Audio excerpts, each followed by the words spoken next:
गरीब बहू की सीढ़ी वाली खेती और रसोई। एक छोटी सी छत पर बहुत सारी बांस की सीढ़ियां बनी हुई थीं, जिसमें सब्जियों के पौधे लगे हुए थे। मम्मी जी, बाबू जी, ये देखिए हमारी सीढ़ी वाली खेती की पहली ताजी सब्जी। अरे वाह मेरी बहू, तूने तो सच में कमाल कर दिया। मान गई कोमल तुम्हारी इस जुगाड़ को।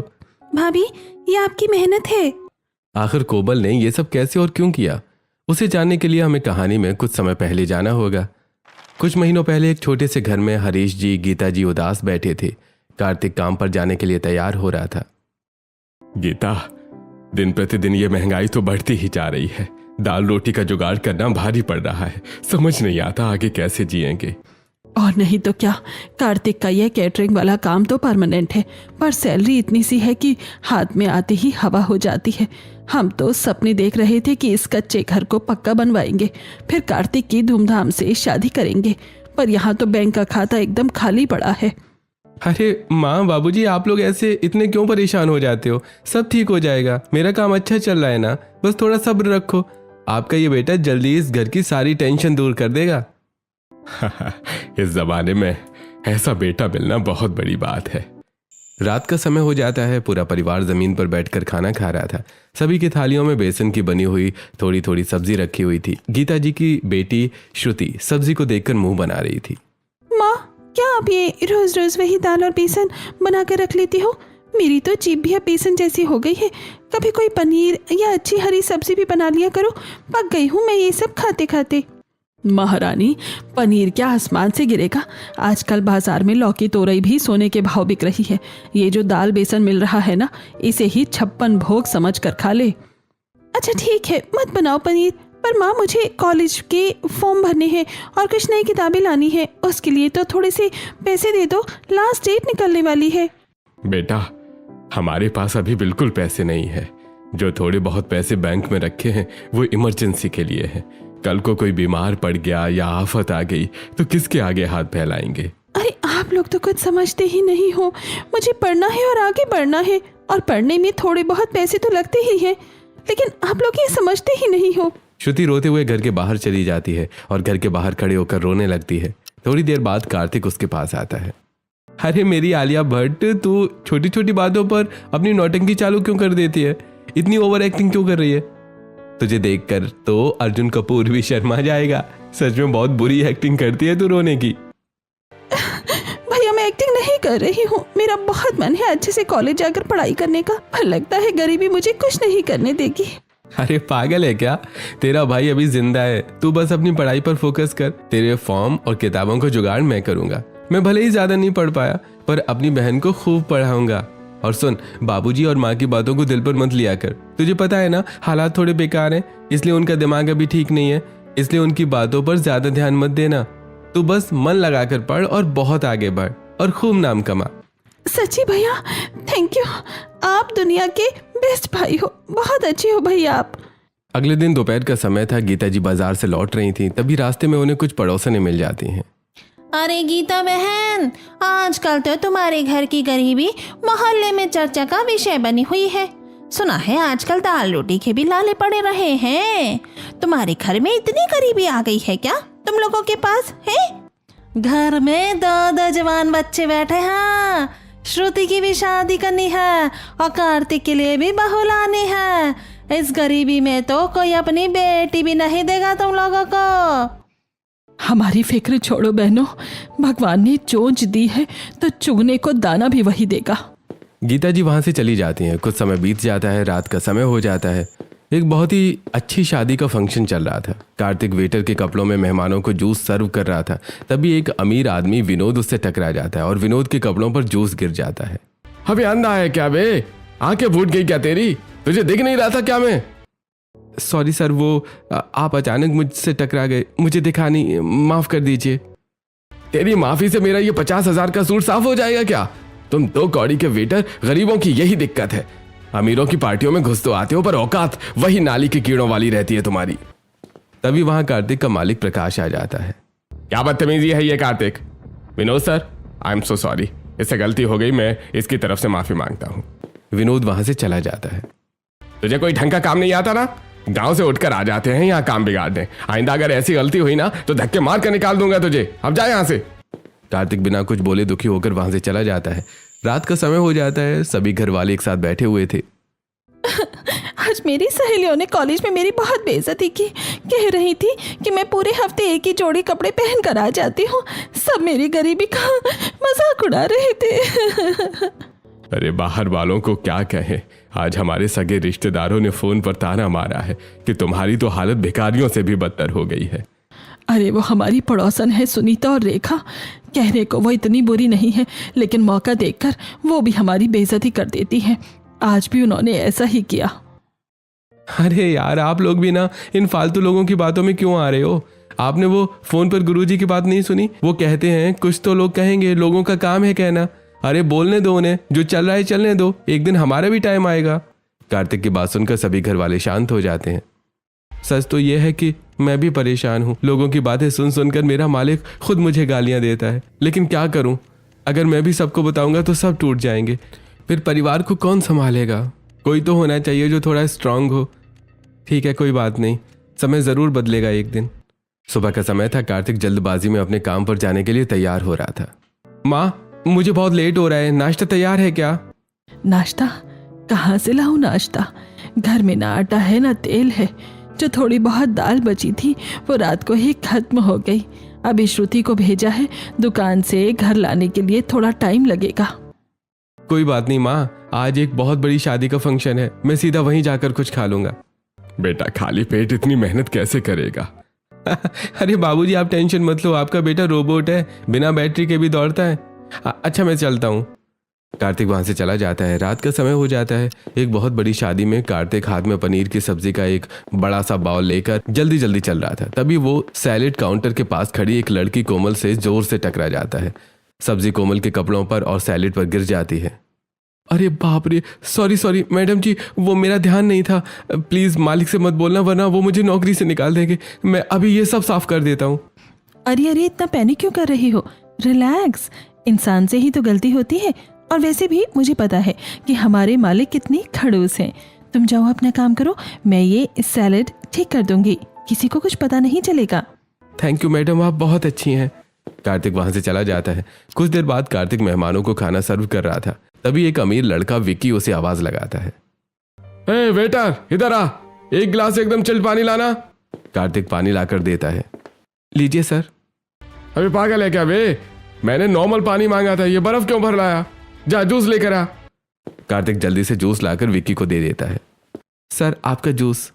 अबे बहरे, मैंने आइसक्रीम मांगी थी। तुम लोगों को ना काम करना आता है ना बात सुनना, बस मुफ्त का खाने का आ जाते हो।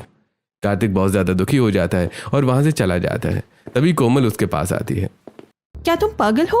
वो बदतमीज लड़का तुम्हें जानबूझकर परेशान कर रहा है और तुम चुपचाप सुन रहे हो। तुम इसे जवाब क्यों नहीं दे रहे? मैं क्या बोलूं? प्रकाश जी पहले ही मुझसे चिढ़े हुए हैं। अगर मैंने उस अमीर लड़के से बहस की तो मुझे नौकरी से निकाल दिया जाएगा। ये लोग बड़े लोग हैं, इनको तो कुछ नहीं होगा, पर मेरा तो घर इसी से चलता है ना। बड़े लोग हैं तो क्या किसी को खरीद लिया है इन्होंने? इज्जत पैसे से नहीं, इंसानियत से होती है। तुम रुको, मैं बताती हूँ उसे। कोमल सीधा विकी के पास जाती है। अबे ओ अमीर बाप की बिगड़ी औलाद, तू अमीर है तो इसका मतलब ये नहीं है कि तू कुछ भी करेगा। हम इंसान हैं, जानवर नहीं। अगर तमीज से बात करोगे तो हम भी तुमसे तमीज से बात करेंगे, नहीं तो फिर हमें बदतमीजी तुमसे ज्यादा करनी आती है। विकी डर जाता है। कोमल वहां से चली जाती है और कार्तिक के पास आती है। देख, ऐसे दिया जाता है रिप्लाई। कभी भी इन अमीरों के सामने इतना मत झुको कि ये तुम्हें पूरा ही झुका दे। हम गरीब हैं, इसका मतलब ये नहीं कि हमारी कोई इज्जत नहीं है। अरे वाह, मान गए मैडम आपको। सच में आप में बहुत दम है। रात के 1 बज चुके थे। शादी खत्म हो गई थी। कार्तिक पैदल अपने घर जा रहा था। तभी वो देखता है कि कोमल अकेले खड़ी है और ऑटो का इंतजार कर रही है। अरे क्या हुआ कोमल जी, घर नहीं गई अभी तक? अरे यार, कोई ऑटो ही नहीं मिल रहा। लगता है अब पैदल ही जाना पड़ेगा, पर रास्ता बहुत सुनसान है। अगर आपको बुरा न लगे तो मैं आपको आपके घर तक छोड़ दूं। माहौल थोड़ा खराब है और रात भी बहुत हो गई है। अरे नहीं, तुम क्यों परेशान होगे? तुम भी तो दिन भर के थके हुए हो। अरे मैं तो वैसे ही पैदल ही जा रहा था, चलो साथ में चलते हैं। दोनों पैदल चलने लगते हैं। पता है, मुझे पेड़ पौधों से बहुत प्यार है। मैंने अपने घर के छोटे से आंगन में बहुत सारे पौधे लगाए हैं। अरे वाह, मुझे भी पेड़ पौधे लगाने का बहुत शौक है, पर टाइम और पैसा दोनों ही नहीं है। अरे पैसे की क्या जरूरत है, मैंने तो सब्जियों के पैसे बचाने के लिए घर पर ही टमाटर और धनिया उगा रखा है। वाह, कितनी समझदार और अच्छी लड़की है। कुछ दिनों बाद शाम का समय था। कार्तिक घर के बाहर खड़े होकर कोमल से फोन पर बात कर रहा था। सच बताऊं कार्तिक, तुम बहुत अच्छे हो, अपनी फैमिली के लिए इतनी मेहनत करते हो, भूखे पेट काम पर चले जाते हो। आजकल ऐसे लड़के कहाँ मिलते हैं। अरे मैं कहाँ अच्छा हूँ अच्छी तो तुम हो जो इतनी समझदार हो, अपने घर का इतना ख्याल रखती हो और मुझे भी समझती हो। ऐसी कुछ समय बीत जाता है। कार्तिक और कोमल एक शादी के फंक्शन में गए थे। फंक्शन खत्म हो जाता है, रात का समय था। कार्तिक ने कुछ फूल लिए और कोमल के पास गया। कोमल, मुझे पता है मैं कोई बहुत बड़ा आदमी नहीं हूँ, पर मैं तुम्हें हमेशा खुश रखूंगा। क्या तुम मुझसे शादी करोगी? पीछे खड़ी बाकी केटरिंग वाले लड़के लड़कियां तालियां बजाने लगते हैं। हाँ कार्तिक, मुझे तुम्हारे अलावा और कोई चाहिए भी नहीं। अगले दिन कार्तिक अपने घर में हरीश जी, गीता जी और श्रुति के साथ बैठा हुआ था। बाबूजी, माँ, मुझे एक लड़की पसंद है। वो मेरे साथ ही केटरिंग का काम करती है, बहुत संस्कारी और समझदार है। उसके घर वाले मान गए हैं, बस आप लोगों की हाँ चाहिए। अरे इतनी जल्दी? पर चलो ठीक है, अब तेरी उम्र भी हो गई है। अगर लड़की अच्छी है और समझदार है तो हमें क्या एतराज होगा। हाँ बेटा, जा कह दे उसके घर वालों से हम जल्दी ही बारात लेकर आएंगे। यस, फाइनली मेरे घर में भाभी आने वाली है। दोपहर का समय हो जाता है। कोमल और कार्तिक एक पार्क में बैठकर बातें कर रहे थे। कार्तिक देखो, मैं तुमसे शादी करने के लिए तैयार हूँ, लेकिन एक बात मैं तुम्हें पहले ही क्लियर कर देना चाहती हूँ। मैं भी बिल्कुल तुम्हारी जैसी हूँ, गरीब। मेरे पास तुम्हें या तुम्हारे परिवार को देने के लिए कोई दहेज या पैसा नहीं है। तुम समझ रही हो ना मैं क्या कह रही हूँ? अरे कोमल, मुझे कुछ भी नहीं चाहिए। मुझे बस एक ऐसा जीवन साथी चाहिए जो मेरे परिवार को अपना समझे। मुझे तुमसे कुछ नहीं चाहिए, बस तुम मुझसे शादी कर लो, यही मेरे लिए बहुत है। थैंक यू कार्तिक, तुम सच में बहुत अलग हो। कुछ दिनों बाद कोमल और कार्तिक की शादी हो जाती है। अगले दिन कोमल ने अपनी पहली रसोई में हलवा बनाया था। पूरा परिवार एक साथ बैठकर हलवा खा रहा था। वाह भाभी, कसम से ऐसा हलवा तो मैंने आज तक नहीं खाया। मजा आ गया इसे खाकर। सच कह रही है श्रुति, बहू के हाथ में तो जादू है। अरे काहे का जादू, मुझे तो लगा था कैटरिंग का काम करती है तो कोई 5 स्टार वाला खाना बनाएगी, पर ये तो एकदम फीका है, न घी का पता न चीनी का। इसमें तो बिल्कुल मज़ा नहीं आया। सॉरी माँ जी, वो असल में जल्दबाजी में थोड़ा ऊपर नीचे हो गया होगा। आगे से मैं पूरा ध्यान रखूंगी। अरे माँ छोड़ो ना, पहली बार बनाया है, बहुत अच्छा बना है। शाम हो चुकी थी। घर के आंगन में मोहल्ले की औरतें मुंह दिखाई के रस्म के लिए जमा थी। कोमल घूंघट किए हुए बैठी थी। सब औरतें उसे एक एक करके गिफ्ट दे रही थी। अरे बहू, जरा ये डिब्बा तो खोल कर देख, इसमें तेरे लिए स्पेशल गिफ्ट है। कोमल डिब्बा खोलती है, उसमें एक सैलेड कटर था और चाकू था। दूसरे डिब्बे में टमाटर और खीरे रखे थे। अरे गीता बहन, तुम्हारी बहू कैटरिंग में सलाद ही तो काटती थी ना, तो हमने सोचा कि इसके काम की चीज ही दे दे। ला बहू, अब जल्दी से ये टमाटर खीरा काट और हम सबको अपना स्पेशल सैलेड खिला। कोमल ये सब सुनकर बहुत ज्यादा दुखी हो जाती है। वो लगभग रोने लगती है। अरे अरे देखो गीता बहन, तुम्हारी बहू तो सच में रोने लगी। अरे बहू, हम तो बस मजाक कर रहे थे। अरे वो क्या कहते हैं उसे, हाँ प्रैंक कर रहे थे तेरे साथ। तू तो कितनी जल्दी इमोशनल हो गई। सच में गीता, तेरी बहू दिल की बहुत साफ है। हम तो बस इसे छेड़ रहे थे। ले बहू, ये रख असली गिफ्ट। सभी औरतें कोमल को अच्छे अच्छे गिफ्ट देती हैं। अगले दिन सुबह कोमल घर की छत पर कपड़े सुखाने आई थी। वो देखती है कि घर के आसपास बहुत सारे बांस के पेड़ लगे हुए हैं। श्रुति भी वहां आ जाती है। श्रुति, अपने घर के पीछे तो पूरा बांस का जंगल खड़ा है। हाँ भाभी, हमारे गांव में तो ये बहुत होते हैं। दोपहर का समय हो जाता है। श्रुति आंगन में बैठकर पढ़ रही थी। कोमल उसके पास ही बैठी हुई थी। भाभी ये देखो, इस किताब में लिखा है कि पहाड़ों पर लोग जमीन की कमी की वजह से सीढ़ी वाली खेती करते हैं।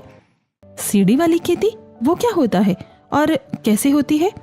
मतलब वो लोग पहाड़ों को सीढ़ियों की तरह काट देते हैं। इससे जगह भी कम लगती है और पानी भी सब पौधों को बराबर मिलता है। जहाँ नॉर्मल जमीन नहीं होती वहाँ इस तरह की खेती की जाती है। कुछ समय बीत जाता है। रात हो गई थी। कोमल और कार्तिक छत पर बैठकर बातें कर रहे थे। कार्तिक, शादी को इतने दिन हो गए हैं, क्या हम कहीं थोड़ा बाहर घूमने नहीं चल सकते? पास के शहर ही सही, वहाँ चलते हैं घूमने के लिए। नहीं कोमल, मैं अभी छुट्टी नहीं ले सकता। वो मालिक पहले ही चिढ़ा बैठा है। छुट्टी ली तो नौकरी से निकाल देगा। तुम तो जानती हो ना उसका गुस्सा। हाँ वो तो है, पर शादी के बाद हर लड़की का मन होता है ना कहीं घूमने जाने का। पर पैसे कहाँ हैं कोमल? जो थोड़े बहुत पैसे थे वो शादी में लग गए। अरे कोई बात नहीं, मैं समझती हूँ। जब हमारे पास खूब सारे पैसे हो जाएंगे ना, तब चलेंगे आराम से। हाँ पक्का, जब अपने दिन बदलेंगे तब मैं तुम्हें बहुत अच्छी जगह लेकर जाऊंगा, प्रॉमिस। अगले दिन पूरा परिवार एक शादी में गया हुआ था। रात को पूरा परिवार अपने घर लौटता है। जैसे ही सब लोग घर पहुंचते हैं तो हैरान रह जाते हैं। घर का दरवाजा खुला हुआ था और जो ताला लगा था वो भी टूटा हुआ था। माँ, बाबूजी, दरवाजे का ताला टूटा हुआ है, लगता है हमारे घर पर चोरी हो गई है। सब लोग भाग कर आ जाते हैं। घर का सारा सामान बिखरा पड़ा हुआ था। गीता जी जल्दी से अलमारी के पास जाती हैं और अलमारी खोलती हैं। हाय राम, लुट गए, बर्बाद हो गए। मेरी दोनों सोने की चूड़ियां और वो जो गुल्लक में श्रुति की फीस के पैसे रखे थे, सब गायब है, सब चोरी हो गया। कोमल जी अपनी अलमारी खोलती है। माँ जी, मेरे भी जो थोड़े बहुत गहने थे और जो पैसे मैंने जोड़ कर रखे थे, वो सब ले गया चोर। एक फूटी कौड़ी नहीं छोड़ी उसने। हे भगवान, ये कैसी परीक्षा ले रहा है तू गरीब की। जो थोड़ा बहुत जोड़ा था बुरे वक्त के लिए, वो भी छिन गया। अब कल को कोई आफत आ गई तो हम कहाँ जाएंगे? पूरा परिवार बहुत ज्यादा दुखी हो जाता है। कुछ दिनों बाद सब लोग आंगन में बैठे हुए थे। बहुत ज्यादा गर्मी थी। हरीश जी बहुत ज्यादा परेशान लग रहे थे। तभी अचानक वो जमीन पर गिर पड़ते हैं। जी क्या हुआ आपको? कार्तिक, जल्दी आ। कार्तिक जल्दी से हरीश जी को अस्पताल ले जाता है और वहां उनका ट्रीटमेंट होता है। देखिए, इन्हें हार्ट अटैक आया है। हालत बहुत ज्यादा सीरियस है। तुरंत ऑपरेशन करना पड़ेगा। 1 लाख का खर्चा है। जल्दी पैसे जमा करवाइए जिससे ऑपरेशन जल्दी शुरू हो जाएगा। कोमल, कार्तिक, श्रुति और गीता जी एक दूसरे को देखते हैं। फिर सब लोग पैसे इकट्ठा करते हैं जो कि उन्होंने अपने अकाउंट में जमा किए हुए थे। डॉक्टर जी, हमारे पास बस इतने ही पैसे हैं। ये हमारे जीवन भर की कमाई है। आप ऑपरेशन शुरू कर दीजिए। हरीश का ऑपरेशन हो जाता है और वो पहले से ठीक हो जाता है। रात के 2 बज रहे थे। कार्तिक कैटरिंग का काम खत्म करके घर लौटता है। वो बुरी तरह से खांस रहा था। कोमल जल्दी से उसे पानी देती है। कार्तिक, तुम्हारा शरीर तो भट्टी की तरह तप रहा है। तुम्हें तो बहुत तेज बुखार है। तुम डबल शिफ्ट क्यों कर रहे हो? क्या करूं कोमल, बाबूजी के अच्छे इलाज के लिए ये सब करना पड़ रहा है। मैं अपने बाबूजी को कुछ नहीं होने दूंगा। अगर मैंने मेहनत नहीं की तो उनकी दवाइयाँ कहाँ से आएंगी? पर खुद को मारकर तो काम नहीं चलेगा ना। अगर तुम्हें कुछ हो गया तो हमारा क्या होगा? प्लीज अपनी सेहत का भी तो ध्यान रखो। बस कुछ दिन की बात है कोमल, सब ठीक कर दूंगा। तुम बस घर का ख्याल रखो, बाकी मैं संभाल लूंगा। अगले दिन एक बड़ी सी शादी के फंक्शन में कार्तिक काम करने गया था। कार्तिक की तबीयत खराब थी लेकिन तब भी वो काम कर रहा था। कार्तिक, तुझे हार नहीं माननी है। तुझे अपने परिवार के लिए करना ही होगा। कार्तिक लोगों को खाना सर्व कर रहा था। उसके हाथ में खाने की थाली थी। तभी वो हड़बड़ी में दूल्हे से टकरा जाता है और दूल्हे की शेरवानी पर खाना गिर जाता है। अबे अंधे है क्या कर दिया तूने? मेरी लाखों की शेरवानी बेकार कर दी, भिखारी कहीं का। तुझे दिखा नहीं है क्या? माफ कर दीजिएगा सर, मेरी तबीयत बहुत खराब है, चक्कर आ गया था, इसलिए हड़बड़ी में गलती हो गई। अरे तेरी तबीयत खराब है तो घर पर मरता ना। यहाँ मेरी इज्जत का फालूदा क्यों कर रहा है? बहुत हो गई तेरी नौटंकी, निकल जा यहाँ से। आज के बाद मुझे अपनी शक्ल मत दिखाना। कार्तिक घर लौट आता है और वो रोते हुए कोमल को सब कुछ बताता है। आप फिक्र मत कीजिए, सब कुछ ठीक हो जाएगा। अब कल से मैं गांव में काम करने जाऊंगा क्योंकि पैसे तो चाहिए होंगे ना। बिना पैसों के घर नहीं चलेगा। मैं मजदूरी करने जाऊंगा। कुछ दिनों बाद कार्तिक गांव में एक कंस्ट्रक्शन साइट पर ईंट ढोने का काम कर रहा था। वो अभी भी बहुत बीमार था। ऐसे कुछ समय बीत जाता है। शाम का समय था। कार्तिक अपने काम से थक कर लौटता है। कोमल, अभी कोई ढंग का काम नहीं मिल रहा। बस मजदूरी करके ये थोड़े से पैसे मिले हैं। पता नहीं इससे घर कैसे चलेगा। तुम बस अपनी तबीयत ठीक करो कार्तिक। ये पैसे बहुत हैं। जब तक हम साथ हैं कोई ना कोई रास्ता निकाल ही लेंगे। तुम टेंशन मत लो। अगले दिन सुबह कोमल बाजार में सब्जी लेने जाती है। वो देखती हैं कि बाजार में ज्यादातर सब्जियों की दुकानें हैं ही नहीं। बस 1-2 ही दुकान हैं जहां सब्जियां बिक रही हैं। भैया, आप सब्जी तो बहुत महंगी दे रहे हो। सब्जियां इतनी महंगी थोड़ी हैं, थोड़ा सस्ता लगाओ ना। अरे मैडम, सब्जियों की रेट फिक्स है। लेना है तो लो मैडम, वरना आगे बढ़ो। कोमल कुछ नहीं लेती और वो खाली हाथ ही घर लौट आती है। बाबूजी, बाजार तो महंगा हो रहा है। सब्जी वाली सब्जियां सोने के भाव में बेच रहे हैं। अब हम गरीब लोग क्या खाकर जिंदा रहेंगे? अरे क्या करे बहू, गर्मी इतनी पड़ रही है कि सब खेत सूख गए हैं, इसलिए सब्जियां ज्यादा नहीं हो रही है। भगवान ही मालिक है अब तो। शाम का समय था। गीता जी घर के बाहर खड़ी थी। उनके पास रेखा और सुनीता आती हैं जो कि बाजार से लौट रही थी। अरे गीता बहन, बाजार में सब्जियों के रेट तो आसमान छू रहे हैं। इतनी महंगी सब्जियां हो गई हैं कि हम तो खरीद ही नहीं पा रहे हैं। सच में बहन, भिंडी और तोरई के भाव सुनकर तो मुझे चक्कर ही आ गई। ऐसा रहा तो हम सबको बस दाल पानी पीकर ही जीना पड़ेगा।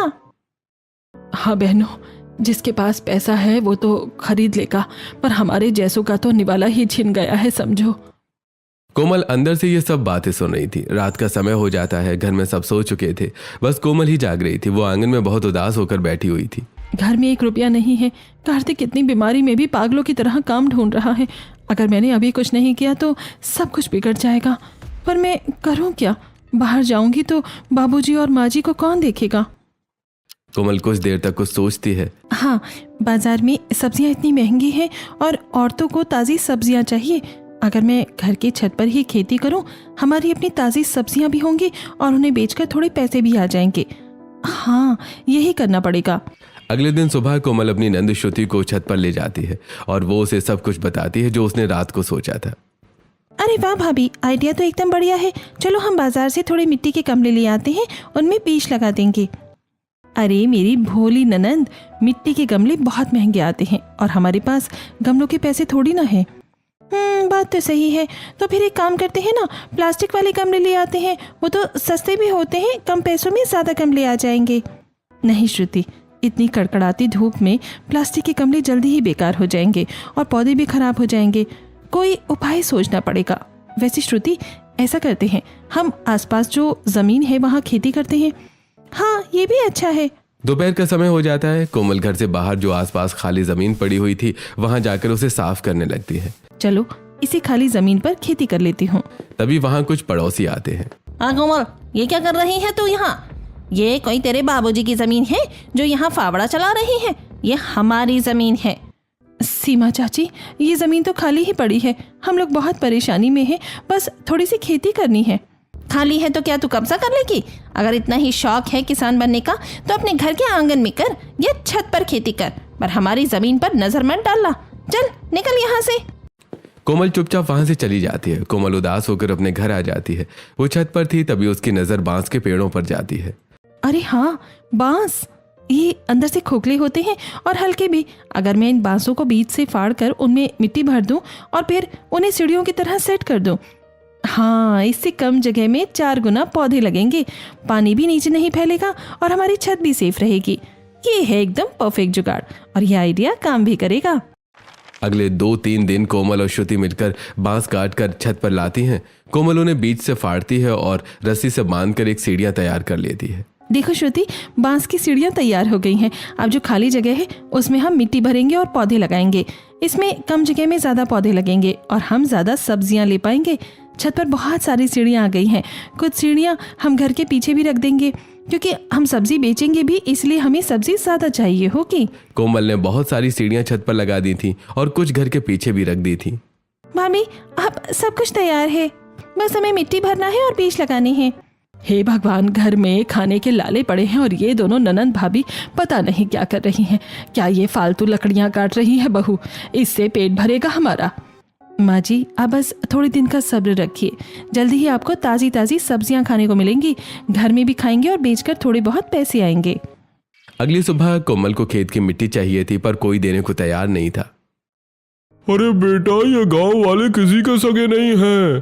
तू एक काम कर, गांव के बाहर नदी के पास जो मेरा खेत है ना, वहां से जितनी मर्जी मिट्टी ले आ, बस थोड़ा दूर पड़ेगा। धन्यवाद रामू काका। कोमल और श्रुति कड़ी धूप में मिट्टी लेने जाती हैं। मिट्टी इकट्ठा होने के बाद कोमल सभी सीढ़ियों में मिट्टी बिछा देती है और फिर बीज भी लगा देती है। चलो श्रुति, बीज लग गए। अब बस इनमें पानी डालना है और फिर देखना, कुछ ही दिनों में हमारी मेहनत जरूर रंग लाएगी। दोपहर का समय हो जाता है। कोमल नीचे से पानी ला रही थी और इस काम में वो बहुत थक जाती है। तभी वो घर की खराब मोटर को ठीक करने का फैसला करती है। देखो श्रुति, ये वाला तार इधर लगेगा और ये नट यहाँ से खुलेगा। ये तो बहुत आसान है। भाभी, हाथ बचाकर, वो देखो स्पार्क हो रहा है। कोमल फोन में देखते हुए मोटर ठीक कर रही थी, तभी अचानक उसे थोड़ा करंट लग जाता है। करंट लग गया, पर कोई नहीं, मोटर चालू हो गई है। कोमल मोटर चालू करके देखती है, मोटर चलने लगती है। कोमल पाइप छत तक ले जाती है और फिर पौधों में पानी डालने लगती है। अरे ये क्या हो रहा है? इतने सालों से ये मोटर कबाड़ में पड़ी थी और तूने इसे चालू कर दिया। कमाल है बहू, तेरे हाथ में तो सच में जादू है। माँ भाभी तो अब गांव की इंजीनियर बन गई है। कुछ दिन बीत जाते हैं। कोमल ने जो पौधे लगाए थे वो बहुत धीमे धीमे बड़े हो रहे थे। श्रुति और कोमल बांस की सीढ़ियों के पास परेशान होकर बैठी हुई थी। भाभी पौधे बढ़ ही नहीं रहे, इनको खाद की जरूरत है, पर हम बाहर से तो ला नहीं सकते क्योंकि हमारे पास पैसे ही नहीं है। अरे बाहर क्यों जाना, हम खाद घर पर ही बनाएंगे।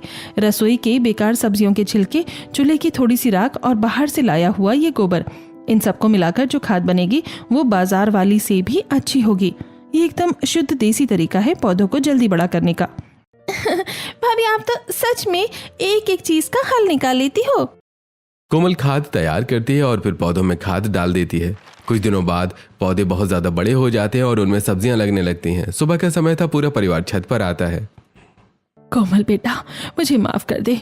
मोहल्ले की उन चुगलखोर औरतों ने मुझे भड़का दिया था कि तू पनौती है और सब मुझे तेरे बारे में भड़का रहे थे, पर सच तो यह है कि तू इस घर के लिए किसी फरिश्ते से कम नहीं है। मुझे माफ कर दे कोमल बेटा। अरे माँ जी, आप क्यों शर्मिंदा हो रही हैं? माँ का काम ही होता है डांटना और फिर अपना लेना। आप खुश हो, बस मेरे लिए यही काफी है। कोमल छत से ताज़ी सब्जियां तोड़ के नीचे रसोई में लाती है और सबके लिए खाना तैयार करती है और फिर सभी को खाना सर्व करती है। बाबूजी ये लीजिए ताजी तोरई की सब्जी, ये एकदम केमिकल फ्री है, इसे खाकर तो आप और जल्दी ठीक हो जाएंगे। अरे कोमल, तूने तो सच में कमाल कर दिया। मुझे ठीक से काम भी नहीं मिल रहा था और पैसे भी अच्छे नहीं मिल रहे थे, लेकिन अब तेरी इन सब्जियों ने मुझे सहारा दे दिया है। अब बाहर से पैसे खर्च करके सब्जियां लाना भी नहीं पड़ेगा और तू सब्जियां बेचकर थोड़े बहुत पैसे भी कमा लेगी। अगले दिन कोमल के पास रेखा और सुनीता आती हैं। कमल बेटा, तेरी ये सब्जियां तो मंडी वाली से भी ज्यादा ताजी दिख रही हैं। क्या तू हमें भी थोड़ी सब्जियां दे सकती है? हम तुझे बदले में पैसे दे देंगे। हाँ ज़रूर, आप लोग तो अपने ही हो। मैं बाजार से बहुत कम दाम में आपको ये सब्जियां दे दूंगी। ऐसे कुछ समय बीत जाता है। श्रुति बाहर खड़े होकर अपनी एक सहेली से बात कर रही थी। हाँ यार, कॉलेज का फॉर्म तो मैंने भर दिया है, लेकिन समझ नहीं आ रहा कि पढ़ाई कैसे करूँ। घर बहुत छोटा है, कोई स्टडी रूम तो है नहीं। दिन भर मैं बस इधर उधर बैठकर जैसे तैसे थोड़ा बहुत पढ़ लेती हूँ। कोमल ये सारी बातें सुन लेती है। वो तुरंत जल्दी से किचन में जाकर किचन खाली करने लगती है। अरे अरे, ये क्या कर रही है बहू? ये रसोई का सारा सामान बाहर क्यों निकाल रही है? आप क्या बर्तन कबाड़ी वाले को बेचने का इरादा है? नहीं माँ जी, बर्तन नहीं बेच रही, बस आप थोड़ी देर शांत रहिए और देखते जाइए कि आपकी बहू क्या करती है। कोमल अपनी किचन ऊपर शिफ्ट कर लेती है। उसने ऊपर बांस की मदद से एक छोटी सी किचन बना ली थी और वो नीचे वाली किचन को स्टडी रूम में कन्वर्ट कर देती है। भाभी ये सब क्या है? हमारी रसोई कहाँ गई? रसोई गई छत पर, ताज़ी हवा खाने चली गई वो। और ये है मेरी होशियार ननंद का नया स्टडी रूम। भाभी, आप सच में दुनिया की सबसे अच्छी भाभी हो। अगले दिन शाम का समय था। कोमल अपनी छत वाली किचन में खाना बना रही थी। वाह बहू, यहाँ तो बिना कूलर के ही एकदम ठंडी और ताजी हवा आ रही है। हाँ, नहीं तो क्या बाबूजी, मेरी बीवी का दिमाग कोई नॉर्मल दिमाग थोड़े है, एकदम गूगल वाला दिमाग है उसका। अगले दिन सुबह गांव का सबसे बड़ा अमीर आदमी धनी राम बाजार में खड़ा हुआ था और वो बहुत ज्यादा परेशान था। अरे यार, ये क्या मुसीबत है? घर में शहर से इतने बड़े वीआईपी रिश्तेदार आए हुए हैं और इस पूरे बाजार में सब्जी भी नहीं मिल रही है। कोई भी दुकान नहीं खुली सब्जी की। अब क्या उन वीआईपी लोगों को मैं दाल बनाकर खिलाऊंगा? अरे मेरी तो इज्जत का फालूदा बन जाएगा। दूसरी बाजार जाने का टाइम भी नहीं है। हे भगवान, अरे कोई चमत्कार कर दे, कुछ तो ऐसा कर दे कि सब्जियों का जुगाड़ हो जाए। तभी वहां से रेखा गुजरती है। अरे धनीराम जी, काहे इतना परेशान खड़े हो? धनी राम उसे सब कुछ बताता है। अगर ताजी सब्जी चाहिए तो अपनी उस कोमल बहू के घर चले जाओ। उसके घर की छत पर तो पूरी मंडी लगी हुई है। धनी राम जल्दी से कोमल के घर पहुंचता है और उससे सब्जियां खरीदता है। अरे वाह बेटी, अरे तूने तो आज मेरी इज्जत बचा ली। अरे इसके बदले मैं तुझे तेरी सब्जियों के ज्यादा पैसे दूंगा। अरे नहीं, मैं उतने ही पैसे लूंगी जितने की सब्जी है। मजबूरी का फायदा उठाना मेरे उसूलों के खिलाफ है। बेटा, तुम सच में बहुत अच्छी हो। मैं इस गांव का सबसे बड़ा आदमी हूँ और मैं तेरा ये एहसान कभी नहीं भूलूंगा। तभी धनी राम घर के अंदर देखता है। घर के अंदर कार्तिक और हरीश जी परेशान बैठे हुए थे। अरे बेटा, सच बताना, क्या कोई परेशानी है? अगर मैं तुम्हारे किसी काम आ सकूं तो मुझे बहुत खुशी होगी। मुझे कुछ नहीं चाहिए, बस मेरे पति कार्तिक पहले प्रकाश कैटरिंग वाले के यहाँ काम करते थे। बीमारी की वजह से इन्हें निकाल दिया गया। अगर आप इन्हें कोई छोटी मोटी नौकरी दिला सकें तो बड़ी मेहरबानी होगी। अरे बस इतनी सी बात। अरे वो केटरिंग वाला तो मेरा खास जिगरी दोस्त है, मैं अभी उसे फोन लगाता हूँ। वो कल से ही कार्तिक को वापस काम पर रखेगा, और वो भी पहले से डबल सैलरी पर। अरे आपका बहुत बहुत शुक्रिया। धनीराम कुछ पैसे हरीश जी के पास आकर उन्हें देता है।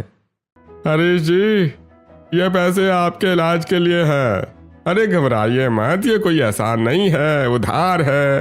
अरे जब आपका बेटा कमाने लगे तब मुझे आराम से लौटा देना। धनीराम वहां से चले जाते हैं और पूरा परिवार बहुत खुश हो जाता है।